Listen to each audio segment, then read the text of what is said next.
guys, yours truly, 'tis the season, got sick Thursday, so we could not pre-film Thursday as we usually do and have all the fancy edits with me talking about my animals and putting in random photos of my animals, my noodles, my cat. God, I'm obsessed. I'm doing it again, aren't I? So, welcome back to Indie Nook. As you can see, we're live, so bear with me. I am extremely awkward when going on live, and I also have to wear my retainer. Fancy. So that's just going to make me trip up extra more, so I'm sorry for any word trippage that you catch me doing. But we are talking about Grimoire Noir, which we are consistently always selling out of.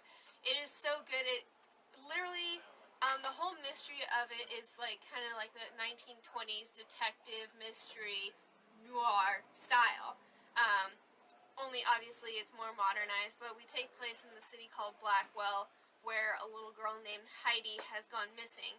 Now, the interesting thing about this town is all the women in it are witches. Like, they all have various degrees of awesome witchy powers. And Heidi is going to be coming into her own, but she's gone missing. Now, everybody's seen that she fell from this window, but her brother, Bucky, does not believe it whatsoever. So, he's out to try to find Heidi and figure out what happened to her.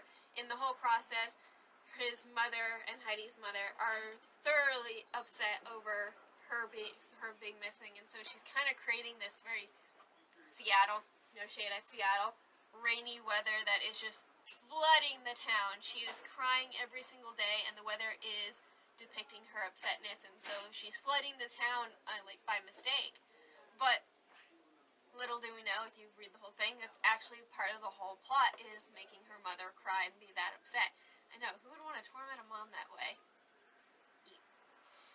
But so, he has to figure out, or Bucky, excuse me, has to figure out who's wanting this, who's wanting their mother to be this upset, who's taking Heidi, why. They think it's kind of like this evil, teeny bopper witch that we all have in our high school.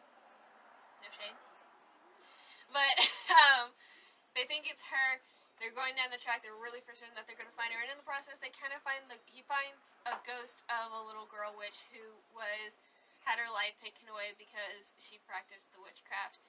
Also, a really interesting thing about the town is it's kind of encased in this, bubble, almost, like bubble shield, that, like, the women can't leave out of, so they're kind of perpetually trapped in this town with nowhere to go.